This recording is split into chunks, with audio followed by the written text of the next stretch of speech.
first Twitter for the day. Welcome everybody. I hope you're feeling re-energised after I saw a fair bit of energy being expended last night. But it was a fantastic day. Yesterday, Dr. O'Brien started off by commenting on how for tens of thousands of years we've traversed the landscape for the purposes of learning. This morning we'll be traversing cyberspace in a bold effort to break new ground, and congratulate Professor Buckskin and his team for having the courage to take this on. It's the first time, I'm right when I say that? It's the first time, and so they're a little bit nervous. I want to take this opportunity to welcome all of the people in the room and welcome you back, and just take a moment to reflect on some of the powerful conversations that occurred yesterday. But as we do that, I want to take this opportunity also to welcome our guests from online, who I believe are with us. Let me just check.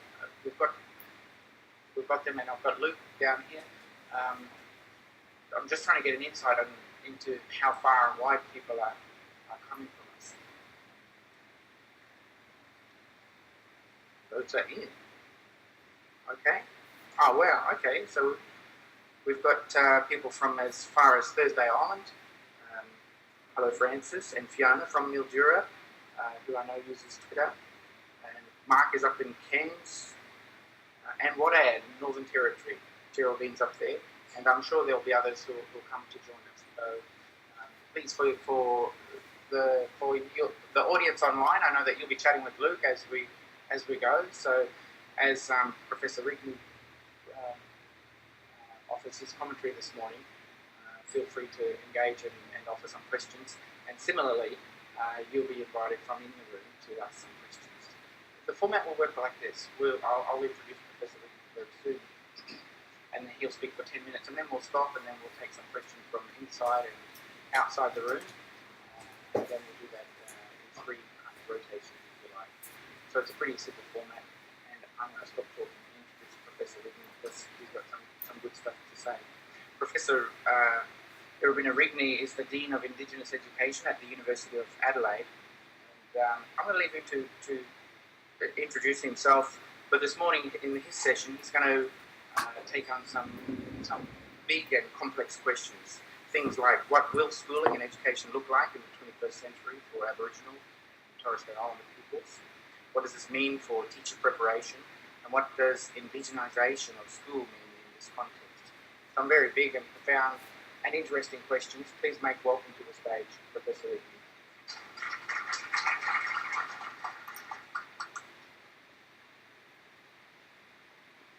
Anyway, thank you, Chris. I'd like to acknowledge my country, Ghana, and the elders, community leaders, colleagues, practitioners, young teachers who are here with us, early career teachers, I should say, and more importantly, people in cyberspace out there.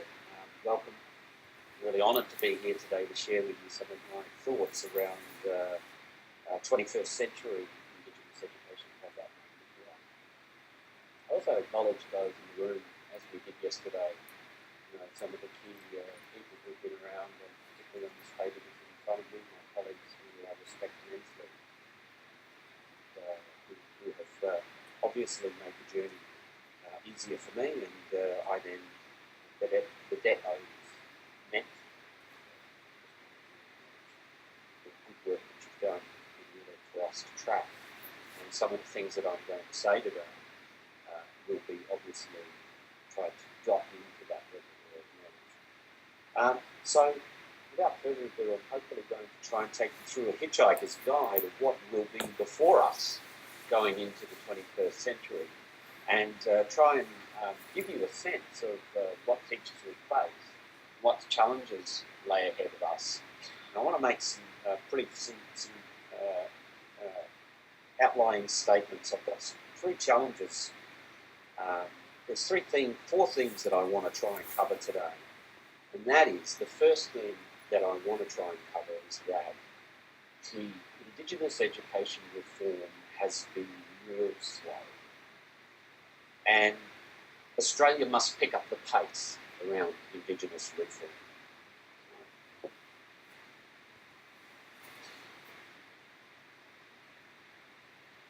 Scroll up, please.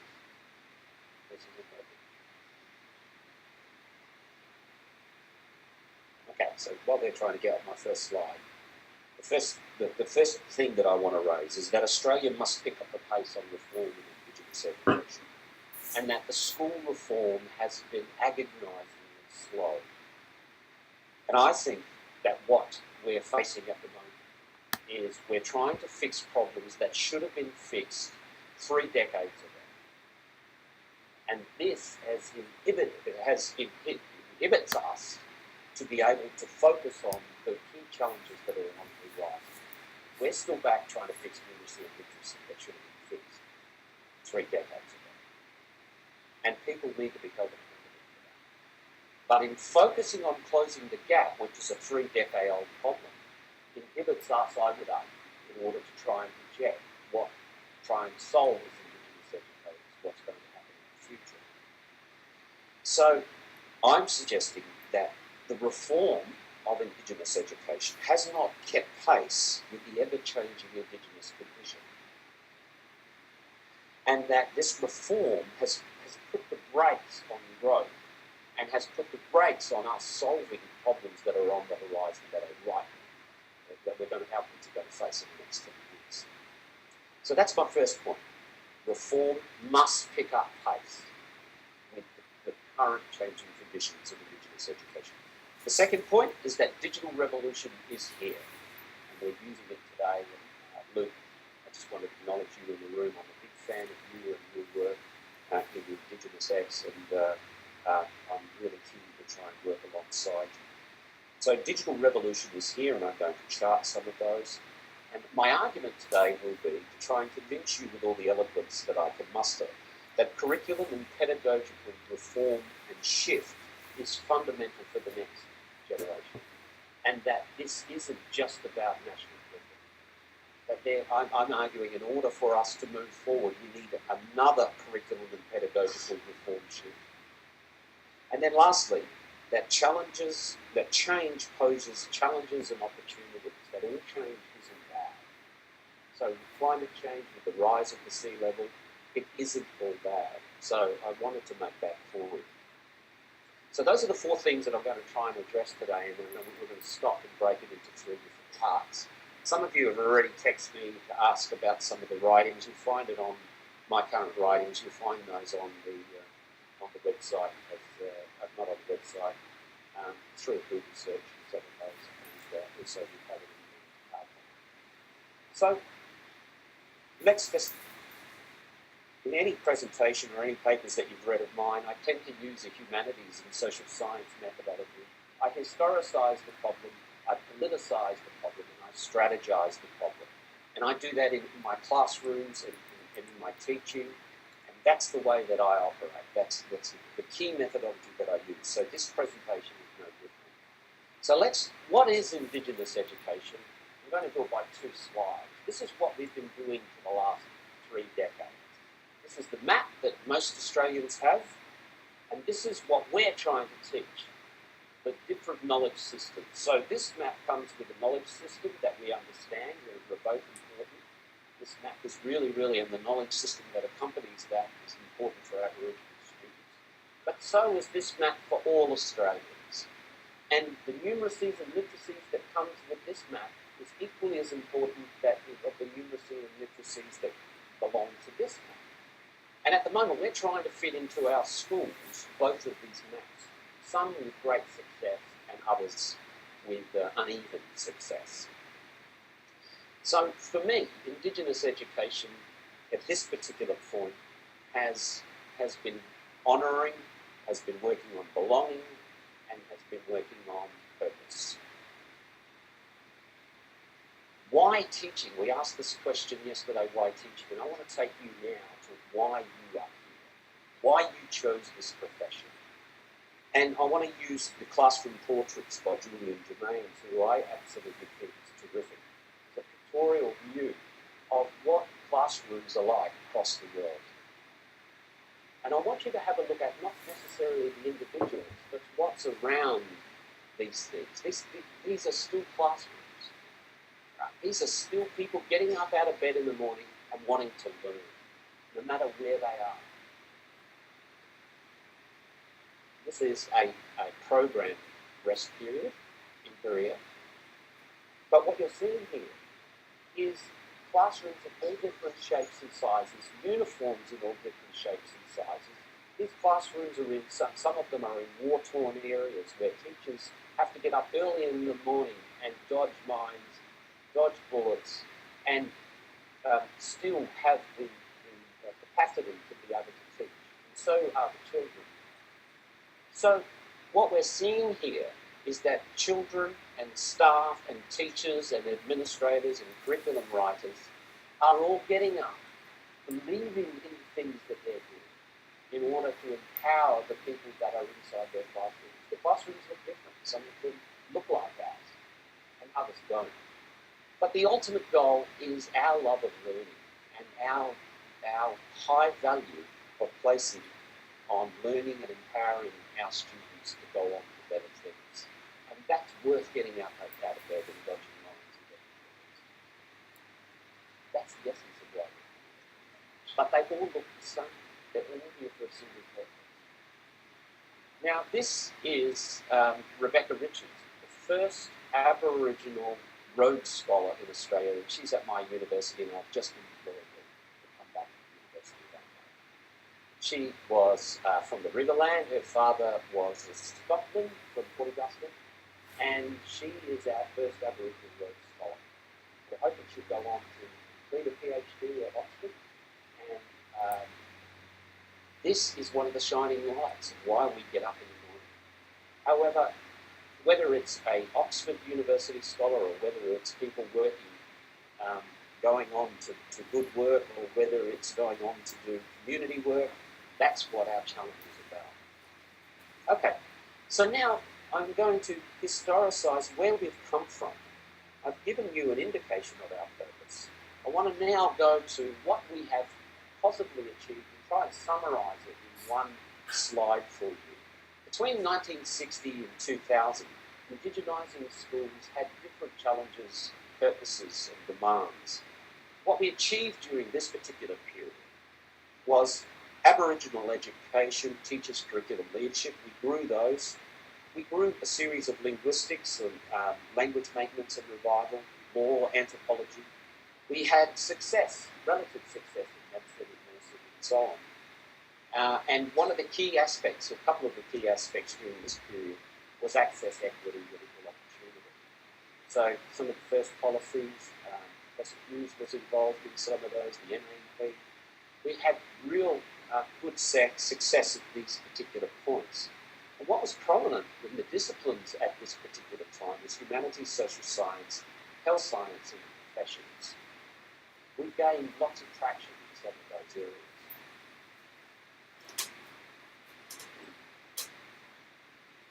So what we are at the moment is, during that particular time, we very much invested into Aboriginal studies as a silo effect, an Aboriginal unit that's a core out of the 8 strands.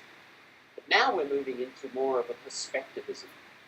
Perspectivism is that we have Aboriginal perspectives across the curriculum. Started around about the late 80s, started to move into the 90s, and now we have at the university level that dictates what's in teacher education.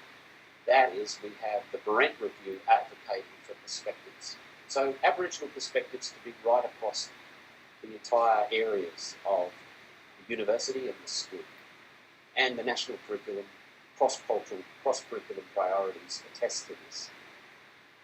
So that's where we are at the moment. We're in a perspectivism type of age. I don't have time to analyse that, whether that is successful or whether that has brought us results. The evidence isn't in whether perspectivism has worked, or whether it gives us greater traction on Aboriginal outcomes, or whether it gives us greater traction on increasing non-Indigenous knowledge about us. work's yet still to be done. So let's then now track the concept of indigenising schools for the 21st century, 2000 and beyond. There are a couple of things now that is upon Indigenous communities, have been, are now, right now, and some of our communities have missed the boat. So, for instance, if you're not on the boat at the moment working out how to fix climate change, particularly in low-lying countries, low-lying areas, you're in some serious issues. So what we've got here, these aren't by no means an end of list. What we've got is biodiversity loss. Literacy and numeracy is still a big issue. I went to a native title meeting with the Narungga community, and there was not. I asked about carbon pricing, what that would mean for my native title community, and there was no one who could eloquently speak around what a carbon price would mean for the Narungga. And yet, it's something that our native title bodies needed to know about. So that's not necessarily the deficit of my community. Where does that deficit lie? Renewable energy. How will we sustain ourselves with energy? What will happen with world food shortages and inside our own communities, particularly if our biodiversity loss? So if our butterfish is lost, how am I going to feed my family, particularly if I'm poor? Freshwater fall, sea level rise, climate change, digital literacy revolution as an entrance to the next generation economy. Soon, if you don't know Facebook, and you don't know how to do Twitter, and you don't know a digital literacy, you will be imperiled. So, in the next iteration of indigenising the school, we need to start to seriously consider our disciplines that we haven't gained much access to: science, computer science, engineering, professions, and mathematics. Universities at the moment should be trying to grow a Torres Strait Islander engineer to build a seawall. That's a fundamental proposition, and it is. If we haven't done that already, we need to do that. These are some of the really profound challenges that we have. So, I'm not here to debate whether climate change is real or not. What I'm suggesting is these wicked problems are on our community's front door, and that these issues will be right on the front door of some of my mob, particularly if the figures are right in the advertiser 2 days ago. The initial predictions was that that sea level would rise 0.9 of a metre within 100 years. That's a minimal estimate. If that's the case, then 30 centimetres of water will be on the floors of my missionary houses on concrete pits. So we've got to have some serious discussions about what that will mean. So these wicked problems and these solutions are upon us, and it is upon the school and the university and the community to begin to try and challenge what this will mean for school. Why is change needed? Well, I would argue that indigenising the school for the last 3 decades has been catch-up, and the reform has been way too slow. That we've been trying to achieve parity, and that this is reactive. It is needed. I'm not arguing that it's not needed. It is definitely needed. However, I think that the balance between an Aboriginal determined future and the academy has been lost, and we need to re-establish it. That Aboriginal communities have needs and have challenges that they need to face and fix. I think that indigenising the school for the horizon has to be proactive to the wicked problems, and it has to build on the momentum of the past 3 decades, and has to build a modern, digital-ready 21st Indigenous education. Does the modern national curriculum do that? To a certain extent it does.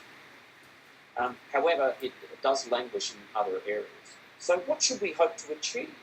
Well, the relevance, curriculum reform and pedagogical reform is at the heart of it. And the relevance of curriculum and innovation in our discipline areas of Aboriginal studies and Aboriginal education is the fundamental point by which we can start this conversation.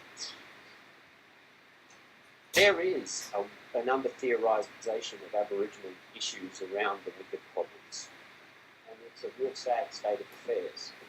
However, what we've got in this country is an organisation called NIRCN, which is the National Indigenous Research Knowledge Network.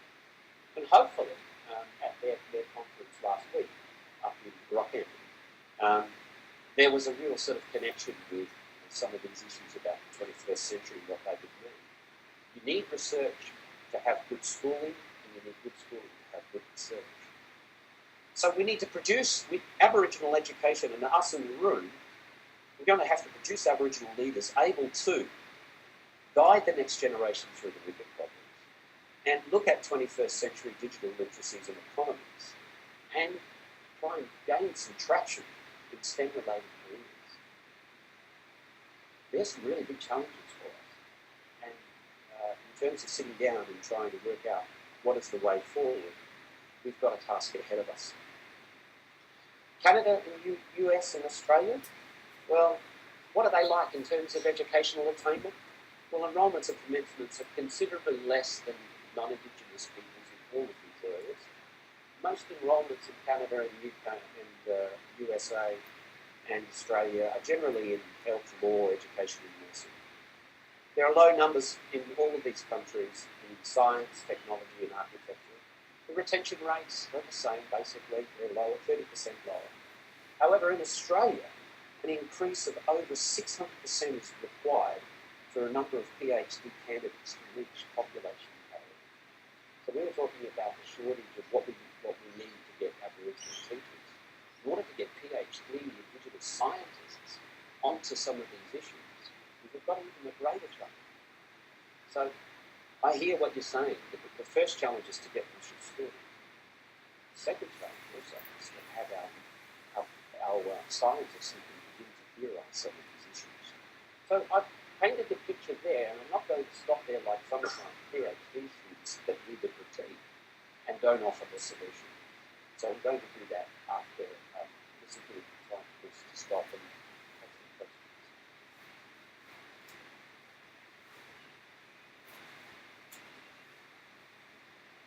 Excellent. How are we going so far? Good, good. There's a really great conversation occurring online, and we've been joined by a whole bunch of other people, so welcome to those people who are joining us online. I'm going to just take the first question from out of the world, a question from, let me just check here, and then I'm going to take one from inside the room. It's a question coming from a lady in Caboolture, Dr. Grace Sarah. She's saying, can you pick up some milk and bread on the way home? That's probably a question for me. We'll ignore that one. But here's a question from Mark in Cairns, far north Queensland. How do we get all Indigenous communities to share their international fervour for education? How do we enthuse our communities? How we do that is complex. Indigenous communities around the world are already doing this to some certain degree, and other countries, it's uneven, and other countries are doing it far better than others as well. So, how do we get them to share? I think that one of the beauty about the digital revolution, which is what Luke is trying to embark upon, is the ability to share across countries using the internet. Skype's free. I think what's missing at the moment is an internal or an external structure that can upload to the digital world. So we need some sort of cluster arrangement across the globe where they don't need to be necessarily formalised like we used to do. We used to, when we wanted to do something, we used to get people into the room. We used to have an incorporated body, and we would incorporate them under the Incorporations Act, get members and so on. We don't need to do that anymore. What we can do is get a series of clusters of like-minded people into a room and Skype and talk to others across the globe. There's a Indigenous Pacific consortium at the moment that's looking at forestry and fish. There are other consortiums that work like this around other matters. I think that the technology gives us new ways of doing our old business. Now that's old wine into new bottles. It's new ways of thinking. It's taking some of the old telephone technology, ringing people and saying, will you be on our cluster? But I think it gives us new opportunity.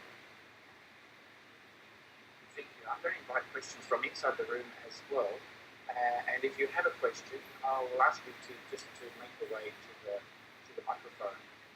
But as people make their way to the microphone in the middle of the room, I thought I might just throw in a question myself, Professor Rigney. Sometimes I guess it's the case that as blackfellas we can be our own worst enemy, and we resist modernisation or efforts to pursue change, and to embrace what I would call the smart stuff, I suppose, for want of a better word. Have you seen examples from around the world of people who've gone into that without fear and done it exceptionally well? And other people please come and ask the question. In places of Canada, for instance in British Columbia, are working on digital formats where they connect communities around what they call clusters, or what they, in terms of the postgraduate, so they have what they call these pods. And they're a group of, across the province of British Columbia, they have these PhD pods. So there are pods up in Alaska, there are pods up in Nunavut, there are pods in the interior, and those pods all meet online with other PhDs in metropolitan areas. That's just one aspect in which some of these are working quite well. Thank you. Well, look, unless there are any questions from inside the room, I'll just check with our outside audience. Luke, are we good to go?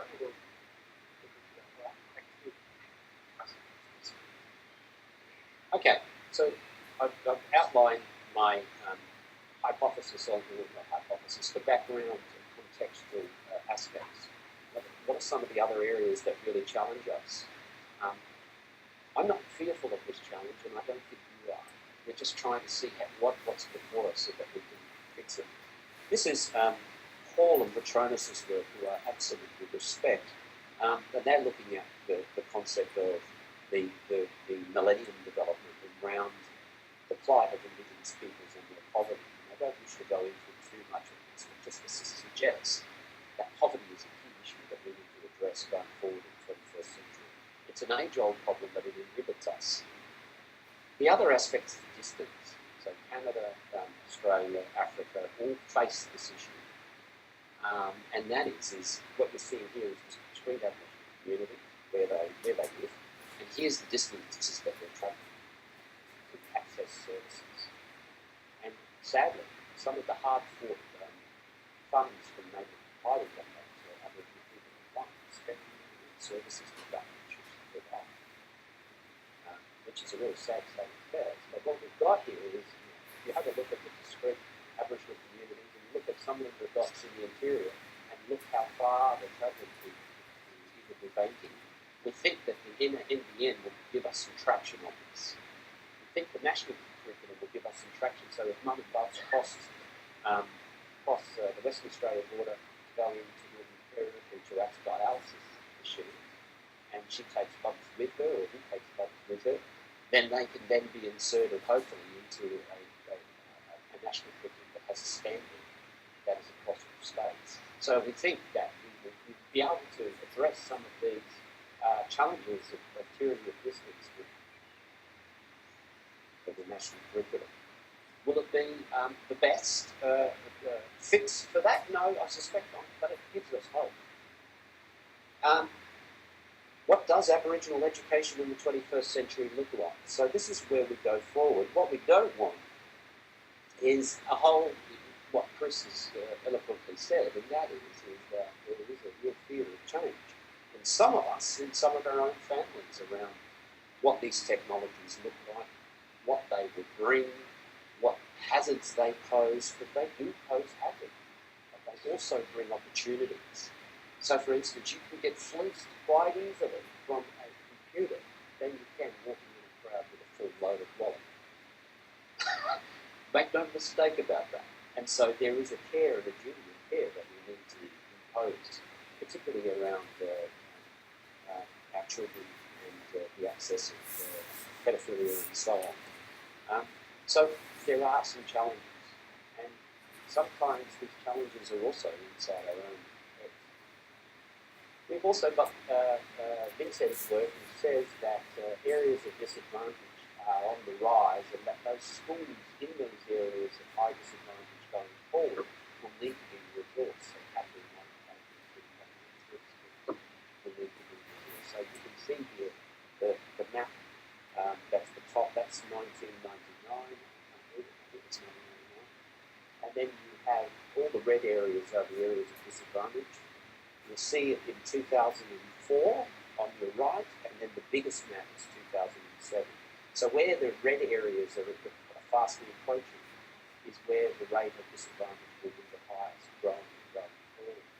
So Vincent said quite strongly that schools in these areas where there is high risk will need to be resourced accordingly.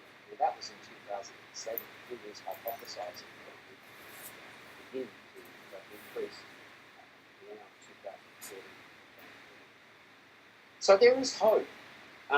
Building the educational revolution did give our schools 16.2 billion. There is the national curriculum. The Closing the Gap campaign did have some traction on early childhood. We did win some aspects there. National Broadband Network, 43 bill. We're hoping that we can solve some of those issues of tyranny of distance. The Early Years Learning Framework, it's too early to review that yet, but that's on the go. The Northern Territory Emergency Response, it's just the intervention, whether you agree or disagree or not. There is a need to protect women and children, and that will have to be reviewed accordingly. And the National Professional Standards for Teachers also brings us some really good opportunities to begin to address the 21st century education. So, to address this new way going forward, I'm suggesting that there needs to be a curriculum pedagogical reform agenda. We've had one in terms of the national curriculum, and some may say we've already had one. We're not going to get another one in the next 100 years. But in order to address some of the 21st century problems that I've suggested, these wicked problems, here is what I would call 10 big questions that Indigenous curriculum would need to do in order to address the wicked problems. So, in not any order, you may have different ones, but I'm just proposing what these may mean in terms of a modern Aboriginal curriculum. So here they are. If I were to begin now to wipe the slate clean and say, in order to address these grand challenges, I would need to come up with a pedagogy and a curriculum and a methodology in order to address this. This is what would happen in my classroom over the year. The 10 big questions. How did Aboriginal cultures begin? How does the earth work? What is life? What is culture and language? Is there such a thing as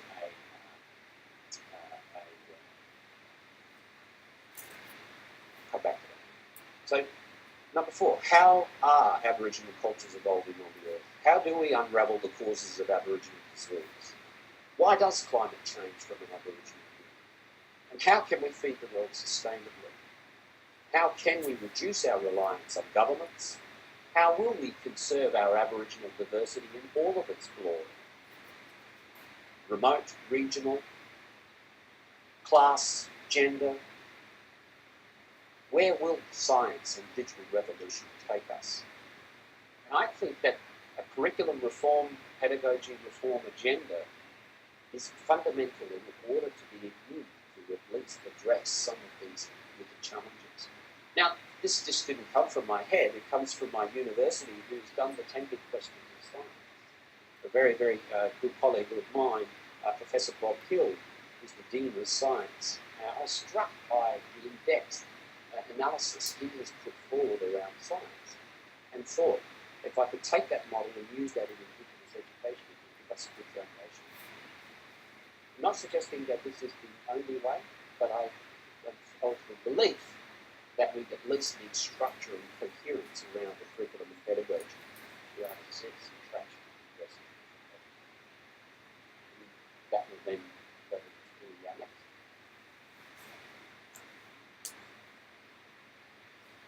Just a few big questions there. I thought I might just give you an opportunity now to think about 5 minutes. Yeah, of course. Let me just go out, Luke, and just check online and say hello to everybody again. We've got a question from somebody. Do you want to just read it out from there, Luke? Yeah, let us know who it's coming from. And please, if you have a question from inside the room, just make your way up behind Luke and fire away.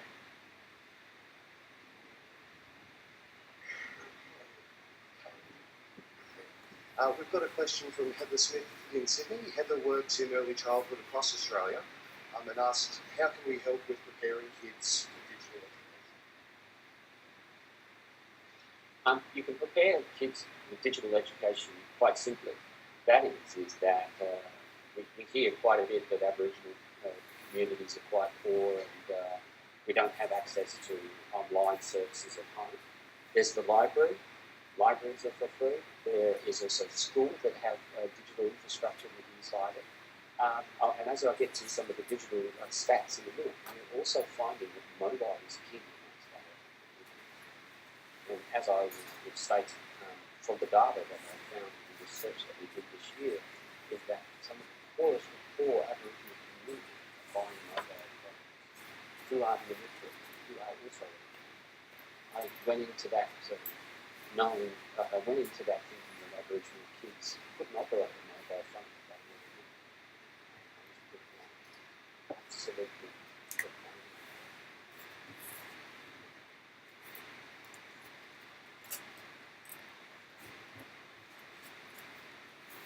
And we have a question from inside.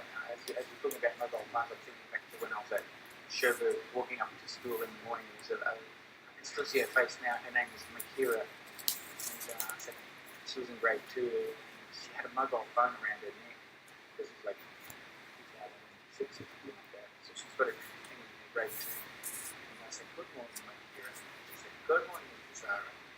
I will go. Yeah, so. Well, I got my phone, you broke. How many other principals will get called But anyway, let's take a question from inside. Thanks, Bruce.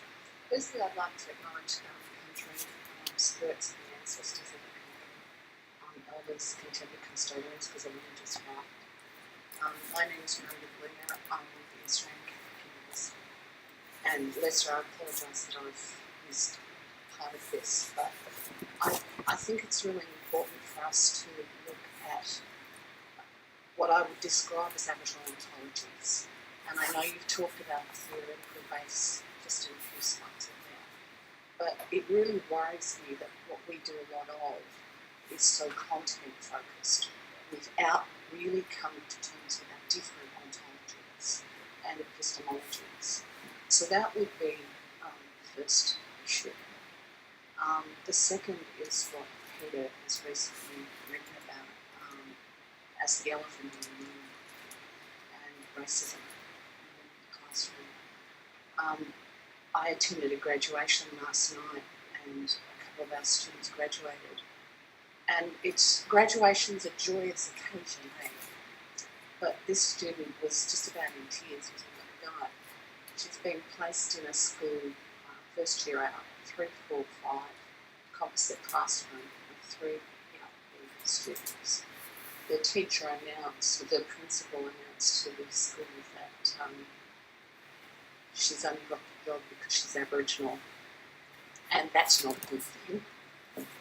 She's been battling the bullying of the principal. She's gone to the regional director, who's basically said, I don't believe the principal's doing that, and yes, you've only got the job because you're Aboriginal. And I think that, so ontology, which for me is linked to this notion of racism, because people don't see that we as Aboriginal people have our own theoretical basis. So, absolutely. And Nick, thank you very much. Again, big fan of your work. Epistemology and ontology, I've written about that extensively. PhD was in epistemology and I don't, not addressing it here, but it is crucial, so is racism. And so are all those other issues that we've been addressing in the access and equal opportunity are all still covered. However, there are challenges that are on the horizon, and how do we accommodate this all in a crowded, already crowded curriculum? We're all stretched, we're all less resourced, and these are the challenges. I can't bring you any relief about how to go about that issues, but what we've got to do is to put the money and work through.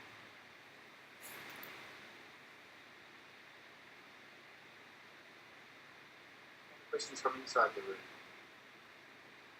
Nothing online? Okay, let's be done. Thanks. So now I'm going to finish off with one of the wicked challenges, and that's the digital revolution, e-commerce, and a whole range of issues. I won a research grant and put a team together to investigate for Telstra. Telstra contracted my team, and we were looking at the digital divide and digital inclusion of Indigenous Australians. So we finished that report about 6 weeks ago, about 3 months ago, and we've handed it to Telstra, and we're hoping that Telstra will publish the report. But with permission, I've been able to gain, just to give you an insight of the digital behaviours of Indigenous people and Indigenous children. So here are the new wave of numeracy and literacy vocabularies that our community will have to involve. Now, some of you may already know them, right? Here's the old vocabularies that we've got: YouTube, Wiki, Terabyte, Blog, Bookie, Email, Firewall. You might know all of those, but they're pretty old. More recent, TeamViewer, iPad 2, even that's old. It's iPad 3 now, I think, is it? Squizmix, and then more recent, you've got MongoDB, Ultrabook, Haswell, TikTok, Trigate, IPBridge. These are the new technologies and vocabularies that people. What is it? What book that my youngster's reading at the moment? Wattpad, and that is where unpublished authors put up one chapter of their book and you start reading it, and then as they're writing it, they upload the next chapter and you keep reading it, and they don't finish off the book. They go then send it to the publisher and you read it when it's finished. It's for free. So she's reading a young author who's a South African author at the moment. He's only 18. So what book is it? Amazing. What book? I want to move from that to go, here is the numeracy, the sophisticated numeracies that our community should have in their vocabularies, and include all children. That is the bytes. Do you know that 1,024 gigabytes equals 1 terabyte? No, you don't. Well, my children will reel this off. Oh, Dad, don't you know what an exabyte or a zettabyte is? All right, okay. So what we've got here is that the US Library of Congress has 3 petabyte worth of data, and that is the US Library of Congress.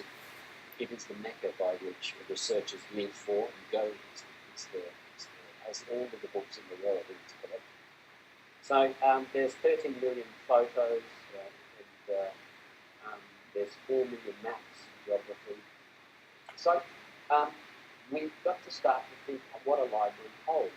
So now we can walk around with something like this in our pocket that will hold 2 terabytes, and that will hold all of everything that's ever written by William Shakespeare, all the collection of Shakespeare. But I can, in 2 terabytes, hold everything that was ever written about me. That's powerful. So any notion about trying to work out what storage of memory in terms of the new numeracy is what we're going to have to get into. Now I want to go back and take you through what I found in the digital divide. Now hopefully that you can see some of these, but this is on the left-hand side. This is the South Australian internet access by remoteness. And what we're seeing here is that on the left-hand side in South Australia, that where the greatest digital divide is, firstly, the greatest digital divide is in remote communities, particularly in Northern Territory. The second biggest digital divide across Australia is on the outer suburbs of major capital cities. Is where most of our knowledge is. So if you look at Northern Territory, for instance, down the bottom right-hand side, you can see just non-Indigenous access to the internet and and you'll see the blue aspects where the digital divide is the greatest. However, if you come back to South Australia, you'll see in the middle, the outer region is where the greatest digital divide is. The Salisbury's, the Poweralis. So we need to look at these digital ghettos within inside our communities, but the digital ghettos do not exist inside the school. So whilst there may not be a computer inside those families or internet access inside those families at home, they do exist inside the school. One of the interesting things where we found where the digital divide was equal was in Tasmania. It was equal between Indigenous and non-Indigenous had equal access. But what we're also finding was that Indigenous and non-Indigenous people weren't accessing it because costs were too high. So where the greatest digital divide is clearly in Northern Territory, in the remote areas, and lastly, that issue about power settings. What we've got here is reasons for not having a computer at home, and cost was the major factor. The type of interconnection, I was floored by this. I thought that I went into the research thinking that most Aboriginal people would have dial-up. This isn't the case at all. Most Aboriginal families have broadband, which means fantastic opportunities for us as educators, that they can access at a broadband width speed that can look at what we've got at school. And what type of use of device are they using? It is really clear. I've come to you to tell you this one clear fact from this research. Mobile and the smartphones. There are people who are accessing the internet by one device, and that is the mobile phone, which means that there is not a desktop. You can't do homework on a mobile phone. And what we're seeing here is Aboriginal communities who only eat once in a 48-hour period of a high poverty are sacrificing their behaviour, are sacrificing that food in order to pay for the mobile phone. What they're also seeing is a lack of under-theorising in Australia of how you could use the mobile phone at generation to use for education inside classrooms. So the mobile phone is key. And we are seeing it more and more used in communities who can't afford them. Okay, so I want to finish now and conclude with some thinkers and writers around what will be in the 21st century. We have Oxford Professor Martin Westall here, and he's basically suggesting that young people in the 21st century will spend their adult lives using technology-driven, diverse, rapidly changing world. And he would say that this world is going to be different, far different from their teachers, that their teachers' time as they entered that same period of adulthood. Martin Westall then says that schools will possibly move to 24/7. They won't change largely. And he argues, and so do I, that IT is no replacement for the teacher, that we will be able to communicate with other schools abroad, and that problem-solving, communication, new jobs are really, really important. He talks a little bit about the sandwich generation, and that is you've got the elders over here, and you've got the parents at the bottom of the sandwich, and in the middle is the children. And to have a nutritious sandwich, all three need to be consumed. And at the moment, schools are only educating one aspect of that generation, that sandwich generation. So that's the schools. The parents and the elders also need to be brought up to speed with 21st century generation. Tony Wagner, I found this book really essential. You should have this on your shelf. He says, despite the best efforts of educators, schools are becoming dangerously obsolete. And why don't even the best schools fail to teach new survival skills that children needed for the future? He says our world of school has to embed the new world of work. And he is very concerned, Harvard Professor Tony Wagner, that our schools aren't up for it yet, even though we've got national curriculums. He suggests that there's 7 survival skills that you need. I'm not going to go through them, but they mirror some of the classrooms that we've got, but they also sadly lack in some of the areas. Now, Digital Nation, Anthony Wilhelm, he says access is not enough. Just by getting, this is what broadband does. Broadband is just in Australia of getting the cable to the door. That's all it does. And it leaves you, as teachers, in the position of training the next generation or your schools. It takes, Wilhelm suggests that the NBN, although he's not writing specifically about the NBN, but you could read to infer that the NBN has to do more than just get access. It has to teach. So ICT luxury, it's a luxury, or is it essential to survival? There are some that are arguing that ICT is a human right. That's an interesting question, but one that I haven't given much thought. But Anthony Wilhelm, says that for every day that a kid doesn't have click and drag literacy, every day that a parent doesn't have click and drag literacies, that there's this digital lag, and a digital lag is a knowledge lag, or a digital divide is a knowledge divide. So every minute that a child does not have click and drag literacies, he or she is falling further and further and further behind in their growth. It's not suggesting that click and drag literacies replace written literacies. It's suggesting that this digital lag will become greater, and you can measure the digital lag, and you can do that as a measure of the country to see where the digital lag is the greatest, and then fill it with educational reform. He's also suggesting that there will be the decline of the nation-state laws in trying to contain literacies, digital technologies. And this is an American company, and I want to finish here. This is running out of battery. Can you slide down?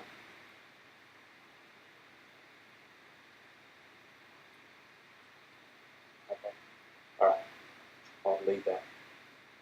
On the slide, you'll find Partnerships 21, if you can write it down. Partnerships 21, and you put it into a Google. It's an American firm that's been right here. It is. Partnerships 21. This slide has been corrupted. But you'll see it talks about what will be, how to build 21st technologies into the 8 core strands. So it's just got a diagram here. But if you can type into Google Partnerships 21, you will get a sense of what that is. Next slide, if you can, and I'll conclude. Next one. Thank you. So what can I do as a teacher and a parent? Well, kids love challenges, and I want to conclude here that schools and universities are the right places for that challenge. And they're already ahead of us, as you know, around technologies. What's the other aspect is big presence. So when kids do start to talk about technologies and talk about digital literacies and so on, is to be present and what, switch on and really focus rather than switching off when you think that they're talking about a technology that you don't understand. Be present in the conversation. Turn kids on to learning at home. The old book in the home is equally as important as the size of your internet connection. Reading at home, be a volunteer. Move away from the same old thing. So use as many screens as many books as you possibly can. Where the old adage was getting the book into a home, we also need to get as many screens into the home as well. So, and one of those is a mobile. Yes, but you can't do homework on a mobile. You need a desktop, or you need an iPad, something that a child can manipulate a Word document on. Parent partnerships with schools are going to be fundamental, and the old ASPAR committees and the others have fallen away. We need new mechanisms online and in face-to-face. The more and more we go forward for the 21st century, don't be tempted with quick fixes that the digital will solve with the need for you to consult with the community by just send an email. It's not going to happen. And don't become a prisoner of despair is my philosophy. Is that every problem has a solution. I don't profess to have the answers, but I'm charting some of the challenges. I'm so honoured to be here, and I wish you well in your career, and I'd like to thank you for inviting me. Professor Buscombe doing a terrific job, and again, thank you for allowing me to speak.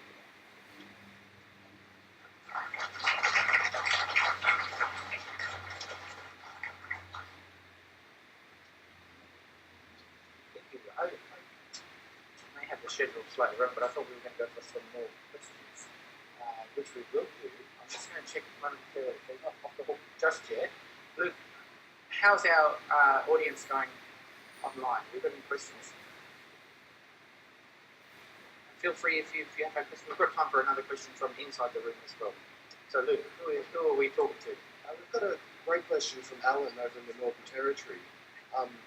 We'd like to know, can technologies be the solution to providing employment opportunities for students in our communities? Absolutely. We're in an age now where you don't have to leave your community, but you could run an efficient business online. Absolutely.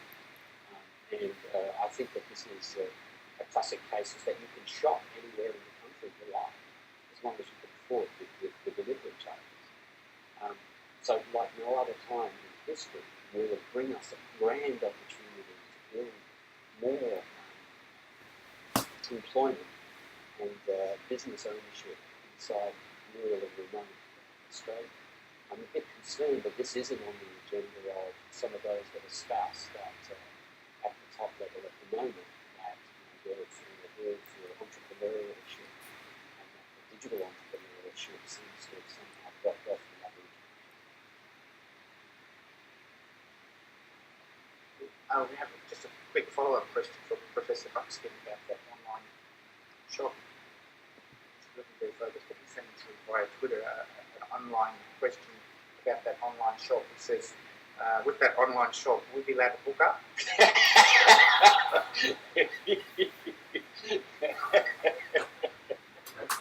No, I think the answer is no, Professor Buxton. No, Professor. Other questions from inside the room? Yes, please come up to the microphone. Sorry, I'm going to have to.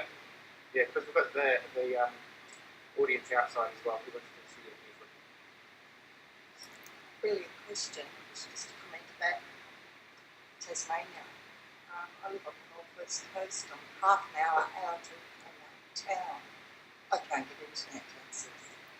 I have children in that area who are also deprived of that technology, and they're going to be held back because everybody's understanding and have access to absolutely everything. And it really, I just wanted to say, it reinforces the data. The data suggests that access isn't access. Infrastructure is not an issue. The technology. So one of the other aspects that we found in the research was the reason why people weren't actually buying plans.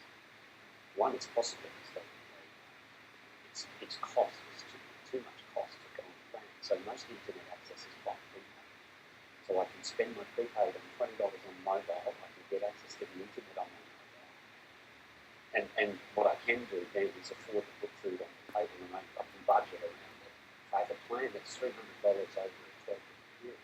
One is I need to know how I read the contract, and two is that I can enter into a contract that will diminish my weekly income. So what we're finding is people using prepaid. I have a doctor who prepaid. I blew my money because I thought it was going to work because it was my next option. Yes. So I wasted my money. I was better off to go buy bread and milk. Yeah, exactly. So this is the just time. really comes in with the weeks. Not all. It's Yes. when we're only half hour ahead of Yes. And it's the case also with some of the capital systems, it just simply doesn't. But the speeds are so slow that they're useful. Yeah, she's allowed to run it, right?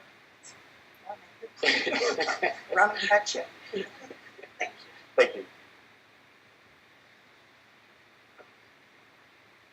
Thank you very much. Well, what a morning it's been. I'm just going to do one last check with our external audience. Are they good? Have they had a good time this morning? Has everyone? I think I can see you all there. Have you had a great time? I think they're giving me a thumbs up or something like that online. It's been fantastic that you've been able to join us, and a really great conversation. Professor, I want to just wrap things up by saying thank you very much for posing some really big questions. Yesterday we had some really profound questions about the here and now, and it's wonderful that you've been able to take us into the future, not only into the future, but across cyberspace as well. It's been an exciting conversation. We're really grateful. And to express our gratitude on behalf of the team here this morning, I want to offer you this small gift. Very handsome gentleman. Please join me in thanking Professor Rigney.